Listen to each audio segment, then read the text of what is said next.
흡수하는 정신 제1장 아이와 세상재건. 이 책은 아이의 위대한 힘을 옹호하기 위한 캠페인의 일환으로 쓰였다. 오늘날 세계가 찢어지고 있는 한편에선 미래를 재건하기 위한 계획이 여기저기서 마련되고 있다는 소식이 들려오고 있다. 미래의 재건이라는 목표를 성취하는 한 수단이 교육이다. 정말로 교육 강화와 종교로의 회귀가 대체로 권장되고 있다. 나는 인류가 그토록 갈망하는 진화와 평화롭고 조화로운 사회의 건설, 전쟁 폐지에 가담할 준비가 아직 되어 있지 않다고 느끼고 있다. 사람들은 그런 중대한 사건들을 통제할 수 있을 만큼 충분히 교육되어 있지 않으며 오히려 사람들은 사건들의 희생자가 되고 있다. 교육이 인류의 향상을 도모할 수 있는 수단으로 여겨지고 있음에도 불구하고 어디까지나 교육은 정신교육으로만 인식되고 있으며 보다 우수한 종류의 보통 교육은 여전히 구상 중에 있다. 철학과 종교가 많은 기여를 했다고 하는데 맞는 말일 수 있다. 그러나 극도로 문명화된 오늘날의 세계에 철학자는 과연 몇 명인가? 또 과거에는 철학자가 몇 명이었으며 미래에는 얼마나 될까? 숭고한 사상과 위대한 견해는 언제나 있었으며 또 후대로 전해졌다. 그럼에도 전쟁은 절대로 사라지지 않았다. 만약 교육이 옛날처럼 지식을 전달하는 것으로만 인식된다면 인류 평화라는 문제는 해답을 찾지 못한 채 영원히 남을 것이다. 정말로 세상에 전혀 희망이 없을 것이다. 필요한 것은 지식의 전달이 아니다. 인간의 인격을 깊이 고려해야만 인류 평화를 구현할 수 있다. 지금 우리는 무수히 많은 개인들로 이루어진 어떤 정신적 통합체를, 어떤 사회적 인격체를, 하나의 세계적 파워를 우리 눈으로 직접 보고 있다. 바로 그것을 고려해야 한다. 만일 인류를 위한 구원과 도움이 온다면 그것은 분명 아이를 통해서 올 것이다. 아이들이야말로 어른을 건설하는 존재이기 때문이다. 아이는 미지의 힘을 타고나며 이 미지의 힘이 인류를 더욱 밝은 미래로 안내할 것이다. 더 이상 지식을 전하는 것만이 교육이 아니다. 교육은 지금과 다른 길을 걸어야 한다. 인격을 고려하고 잠재력을 개발하는 것이 교육의 중심이 되어야 한다. 그렇다면 그런 교육을 언제 시작할 것인가? 인간의 인격의 위대성은 출생하는 순간부터 시작된다. 이는 현실로 뒷받침되는 주장일 뿐만 아니라 놀랄 만큼 신비하기도 하다. 하지만 이제 막 태어났거나 생후 1년 내지 2년 된 아이를 어떤 식으로 가르친단 말인가? 그런 아기에게 가르침을 전하는 것이 상상이나 되는가? 아기는 말도 하지 못하고 움직이지도 못한다. 그런 아기가 어떻게 배운단 말인가? 우리가 어린이 교육 운운할 때 뜻하는 바가 위생 문제뿐인가? 절대로 그렇지 않다. 현대로 들어서면서 신생아의 정신생활이 대단한 관심을 불러일으켰다. 많은 과학자들과 심리학자들이 생후 3시간에서 5일 사이의 아이들을 관찰했다. 또 다른 과학자들과 심리학자들은 아이들을 대상으로 주의 깊게 연구한 결과 출생 후 첫 2년이 인생에서 가장 중요한 시기라는 결론에 도달했다. 따라서 이 시기의 교육은 아이가 정신적 능력을 최대한 개발할 수 있도록 돕는 데 목적을 둬야 한다. 아이에 대한 교육은 가르치는 것으로 성취될 수 있는 것이 아니다. 아이가 선생이 하는 말을 알아듣지 못하기 때문이다. 개척되지 않은 자원. 대단히 광범위하게 관찰한 결과 어린아이는 특별한 정신적 본질을 타고나는 것으로 확인되었다. 어린이는 우리에게 교육을 전할 새로운 길을 제시한다. 인간의 속성을 근거로 한 완전히 다른 형태의 교육이며 지금까지 한 번도 고려되지 않았던 형태의 교육이다. 아이들의 건설적인 에너지는 생생하고 역동적임에도 불구하고 수천 년 동안 미지의 세계로 남아 있었다. 인간이 이 땅 위에 처음 등장해 땅을 경작하면서도 그 땅 깊은 속에 묻힌 거대한 자원을 몰랐듯이 오늘날의 인간도 어린이의 정신세계에 묻혀있는 자원을 알지 못한 가운데 문명의 진보를 꾀하고 있다. 정말로 인간은 인류 역사가 시작된 이래로 오랜 세월 동안 아이들이 가진 에너지를 억압하며 낭비해왔다. 몇몇 사람이 이 에너지의 존재에 눈을 돌리기 시작한 것은 겨우 20세기 들어서였다. 이제 인간은 지금까지 한 번도 이용된 적이 없는 이 자원의 중요성을 깨닫기 시작했다. 황금보다 더 소중한 이 자원은 바로 인간의 영혼이다. 삶의 초기 인연을 깊이 들여다보면 인간 정신의 구축을 지배하고 있는 법칙들이 드러난다. 이 법칙들은 지금까지 알려지지 않았다. 이 법칙들이 존재한다는 사실을 보여주고 있는 것은 아이의 외적 표현이다. 아이의 외적 표현을 보면 아이의 심리는 성인의 심리와 완전히 다른 유형이라는 사실이 확인된다. 그래서 여기서 새로운 길이 시작될 수 있는 것이다. 교수가 심리학을 어린이에게 적용하는 것이 아니라 아이들이 교수에게 심리학을 가르치고 있다.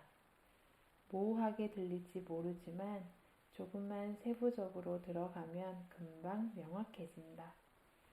어린이는 지식을 흡수하며 스스로를 가르치는 그런 유형의 정신을 갖고 있다. 피상적 관찰만으로도 이 같은 사실이 쉽게 확인되었다. 2살짜리 아이는 자기 부모가 쓰는 언어로 말한다. 언어를 배우는 것은 대단히 지적인 습득이다. 그런데 누가 2살짜리 아이에게 언어를 가르쳐 주는가? 선생이 가르쳐 주는가? 모든 사람이 그렇지 않다는 사실을 잘 알고 있다. 그럼에도 아이는 사물의 이름을 완벽하게 알고 동사와 형용사를 배운다.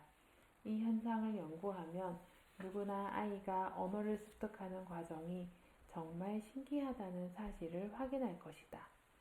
그런 연구를 한 사람들은 한결같이 아이가 어느 시기에 이르면 단어와 이름을 사용하기 시작한다는데 동의한다.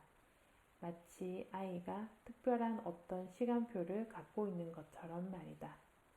정말로 아이는 자연이 엄격하게 정해놓은 시간 배정표를 충실히 또 아주 정확히 따르고 있다. 이 시간 배정표를 따르면서 아이는 언어의 모든 불규칙과 다양한 문장 구조까지 착실히 배운다. 결정적인 초기의 몇 년. 어린이의 내면에는 매우 양심적인 선생이 한 사람 있다. 모든 아이들의 내면에서 이런 눈부신 결과를 성취하고 있는 것이 바로 이 선생이다. 지역에 관계없이 세계 어디에서나 모든 아이의 내면에서 이런 선생이 발견된다. 사람이 완벽하게 배울 수 있는 유일한 언어는 아무도 아이에게 가르쳐 줄 수 없는 바로 이 시기에 습득된다. 그것만이 아니다. 그 이후 새로운 언어를 배우려 노력할 때에는 아무리 많은 도움과 지원이 있다 하더라도 어린 시절에 습득한 언어만큼 완벽하게 말하지 못한다. 아이의 마음 안에는 아이를 돕는 어떤 정신적 힘이 있다. 언어의 문제만이 아니다. 2살이 되면 아이는 자신의 환경 안에 있는 모든 사물과 사람들을 알아볼 수 있다. 이 점에 대해 깊이 생각할수록 아이가 내면에서 성취하고 있는 건설은 정말 어마어마하다는 인상도 그만큼 더 강해진다. 지금 우리가 소유하고 있는 정신적 능력이 우리가 한때 거쳤던 2살짜리 아이에 의해 구축된 것이니 말이다. 가장 중요한 능력들은 아이가 세상에 태어나고 첫 2년 안에 다 갖춰진다. 그것은 단순히 주변의 것들을 인식하거나 환경을 이해하고 다루는 문제만은 아니다. 우리의 지능과 종교적 감각, 특별한 애국심과 계급제도도 아무도 아이에게 가르쳐 줄 수 없는 이 기간에 형성된다. 이 같은 현상을 보면 마치 자연이 아이들을 인간의 지능의 영향으로부터 보호하려는 것 같다는 생각이 든다. 마치 인간의 지능이 아이의 영혼과 접촉하면서 영향력을 행사하기 전에 아이의 내면에 있는 선생이 미리 아이의 정신세계를 구축하도록 하려는 것처럼 말이다. 3세가 되면 아이는 이미 인격의 토대를 쌓았으며 학교 교육에 특별한 도움을 필요로 하게 된다. 이때까지 아이가 습득한 것은 아주 많다. 그래서 3세에 학교에 들어가는 아이를 두고 늙은이나 마찬가지라는 식으로 말할 수 있다. 심리학자들은 아이가 생후 첫 3년 동안에 성취한 것을 성인의 능력으로 이루고자 한다면 아마 60년은 걸릴 것이라고 말한다. 아이들은 이상한 단어로 자신의 의사를 표현한다. 아이는 3세에 이미 많은 어른이나 마찬가지이다. 이때도 환경을 흡수하는 아이의 이상한 능력은 아직 끝나지 않는다. 아이들은 3세에 학교에 들어간다. 이때는 아무도 아이를 가르치지 못한다. 아이들이 받아들이지 못하기 때문이다. 그러나 아이들은 인간 정신의 위대함을 놀라운 방향으로 드러낸다. 몬테소리 학교는 일반적 의미에서 말하는 학교가 아니다. 몬테소리 학교는 어린이들의 집이다. 말하자면 어린이들이 그 안에 들어있는 모든 문화적 요소를 흡수하도록 어린이들을 위해 특별히 준비한 환경이다. 첫 번째 몬테소리 학교에 다닌 아이들은 최하층민의 자녀들이었다. 아이들의 부모는 대부분 문맹이었다. 그럼에도 아이들은 4세에 글을 읽고 쓰는 법을 알았다. 아무도 가르쳐주지 않았는데도 말이다. 우리 학교를 찾는 방문객들은 그렇게 어린 아이들이 글을 읽고 쓰는 것을 보고 놀라워했다. 방문객들은 아이들에게 누가 글을 가르쳐 주었니? 라고 묻는다. 그러면 아이들은 이상한 말을 다 듣는다는 듯한 시선으로 방문객을 올려다보면서 누가 가르쳐 줬냐고요? 아무도 안 가르쳐 주었는데요? 라고 대답한다. 당시에 이 같은 현상은 기적처럼 보였다. 아주 어린 아이들이 글을 적는다는 사실 자체가 경이로웠지만 아이들이 아무런 가르침을 받지 않은 상태에서 글을 쓴다는 것은 불가능한 일처럼 보였다. 그래서 언론에서 문화의 자발적 습득에 대해 언급하기 시작했다. 심리학자들은 이 아이들이 특별한 아이라고 생각했다. 몬테소리 학교를 운영하는 우리도 오랫동안 이 같은 의견에 동의했다. 우리가 모든 아이들이 똑같이 문화를 흡수하는 능력을 갖고 있다는 사실을 알게 된 것은 몇 년 뒤의 일이었다. 이게 사실이라면, 다시 말해 문화가 아이를 필요하게 만들지 않고 흡수될 수 있는 것이라면 아이가 다른 종류의 문화도 그렇게 흡수할 수 있지 않을까 하고 우리는 짐작했다. 정말로 아이들은 읽기와 쓰기, 그 이상의 것을 흡수할 수 있는 것으로 확인되었다. 식물학과 동물학, 수학, 지리학 등도 똑같이 아이를 힘들게 만들지 않고 편안하게 자발적으로 아이에게 흡수되었다. 그래서 우리는 교육이란 것이 선생이 전달하는 것이 아니라는 사실을 알게 되었다. 교육은 인간 개인이 자발적으로 수행하는 자연스러운 과정인 것이다. 교육은 타인의 말에 의해 습득되는 것이 아니라 환경을 접하는 경험을 통해 습득된다. 그렇다면 선생의 임무는 아이들을 상대로 말을 하는 것이 아니라 특별한 환경을 마련하고 그 안에 아이들이 문화적 활동을 하고 싶다는 욕망을 일으키게 할 장치들을 준비하는 것이 되어야 한다. 새로운 인류. 우리 눈앞에 새로운 형상이 나타났다. 그것은 학교도 아니고 교육도 아니었다. 우리 눈앞에 새롭게 나타난 것은 사람이었다. 자신이 스스로 개발한 진정한 성격을 보여주는 사람이 영혼을 제한하는 정신적 압박이 전혀 없을 때 자신의 위대함을 보여주는 그런 유형의 사람이 나타난 것이다. 그래서 나는 교육개혁은 어떤 것이든 인격의 발달에 바탕을 둬야 한다고 말한다. 사람 자체가 교육의 중심이 되어야 한다. 그리고 사람이 꼭 대학에서만 발달하는 것은 아니라는 점을 명심해야 한다. 인간은 출생과 동시에, 아니 출생 이전부터 발달을 시작한다. 가장 위대한 발달은 생후 첫 몇 년 동안에 성취된다. 그러므로 가장 많은 보살핌이 필요한 것도 바로 이 시기이다. 만일 이런 식으로만 성장한다면 아이는 절대로 어른에게 부담이 되지 않을 것이다. 아이는 자신이 자연의 가장 위대한 작품임을 스스로 드러내 보일 것이다. 우리가 맞을 나이는 무력한 존재가 아니다. 말하자면 어른의 지혜로 채워져야 할 빈 배가 아닌 것이다.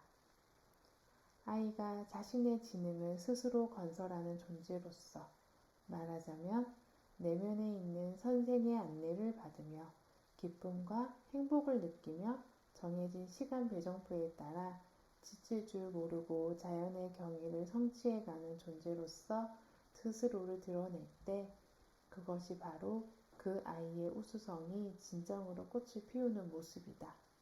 이 자연의 경의를 성취한 결과가 바로 새로운 인류가 될 것이다. 우리 선생들에겐 단지 진행 중인 아이들의 위대한 작업이 순조롭게 성취될 수 있도록 아이들에게 도움을 주는 역할밖에 없다. 하인이 주인을 돕듯이 말이다. 그런 식으로 접근할 수 있다면 우리는 인간 영혼의 진짜 모습을 그리고 세상사의 희생사가 되지 않고 인간 사회의 미래를 이끌고 갈 명확한 비전을 가진 신인류의 등장을 목격하게 될 것이다.